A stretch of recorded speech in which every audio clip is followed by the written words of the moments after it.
In this video, I'm going to show you how to match paint to a wall if your paint can is not available and you don't remember what color it was either. Coming up right now.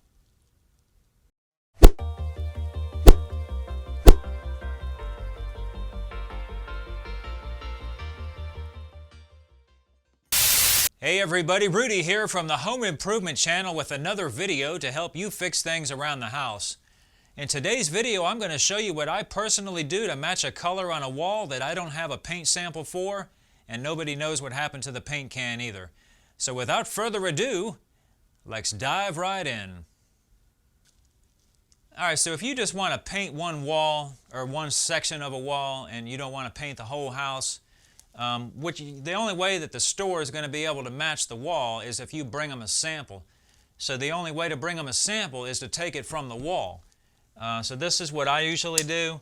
The best bet is to stay away from the middle of the wall, and because there's usually a joint running through the middle of the wall, and try to stay away from any studs because you might wind up cutting your square out right where a nail is at. If you wind up with a joint where the drywall is at, then you can't help that, but that's why I say to stay in between the studs, and you have a better chance of hitting just the drywall so you can get the paper. So you could take a stud finder. Here's a stud here, and here's another one here.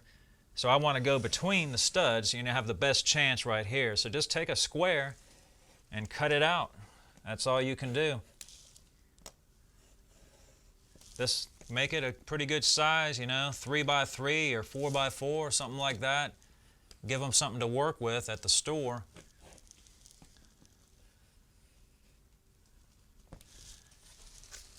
And it might be stubborn getting it loose.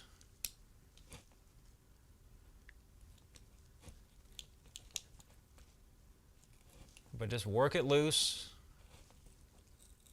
just like that.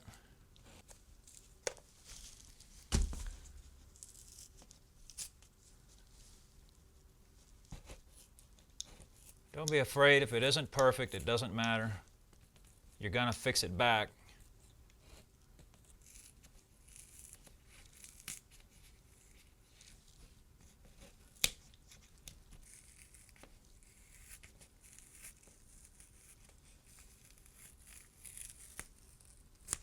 There you go. That's good enough. I can take this to the store and get them to match it up. Alright, so I've been to the store and got my paint.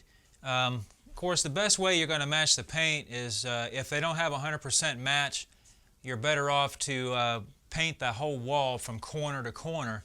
And then it won't be as obvious that it doesn't match 100%. Sometimes they get it spot on and sometimes they don't. So that's going to be up to your paint guy, whatever he does. So basically you just got to finish it back. I've mixed up some mud here. And usually when you do this, I like to add a few drops of water to it to kind of thin it out. It just goes on a little bit smoother.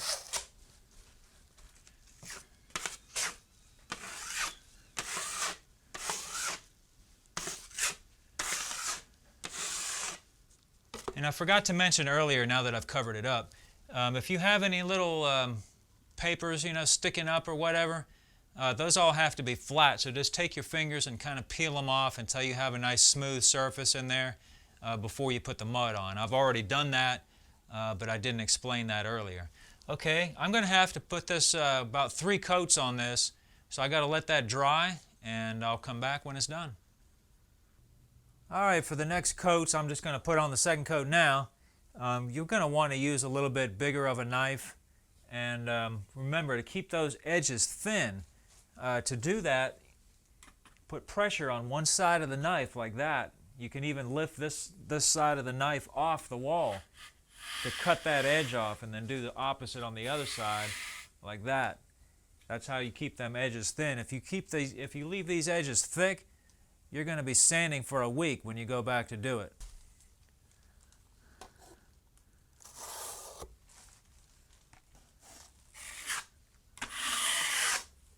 See, I'm cutting the edges off. These over here are just some nail pops that were right there in the vicinity, so I'm fixing them too, all at the same time.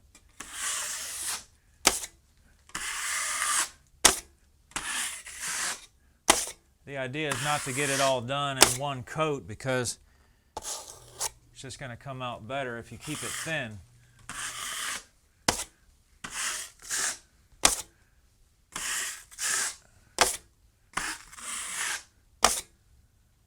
Alright, that's the second coat. I'll put on probably 2 more coats, maybe 1. We'll see how it looks after the next coat.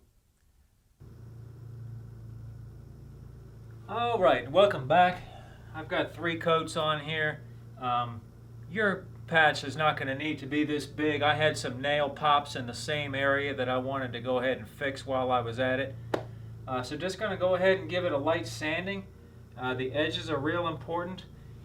You're going to want to sand these until it just fades into nothing.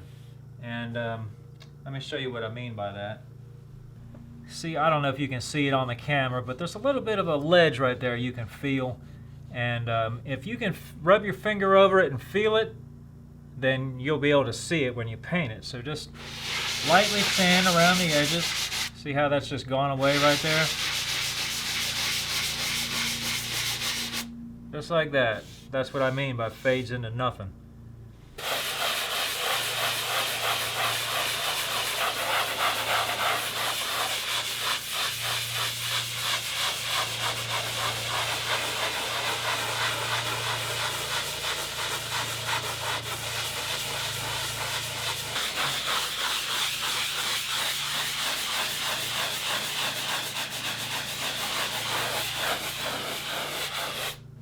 That's about it. You want to work your way around the edges real good to make sure you got it all, and then just go over the middle. The middle's pretty good, but just give it a light sanding.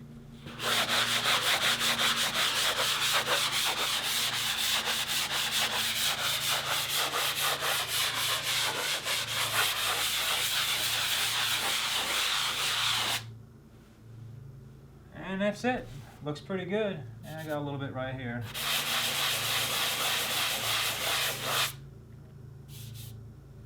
Remember, anything you can feel, you're going to see. Well, that's it, guys. Make sure you primer this before you paint it, otherwise it's just not going to look good. 1 coat of primer is usually fine, but you can do 2 coats, and then 2 coats of paint would be good. And that's it. It's done. You got a matched color on the wall, and now you don't have to paint the rest of the walls. If you enjoyed this video, click on that thumbs up and subscribe to my channel. I come out with videos like this as often as I can. Thanks for watching.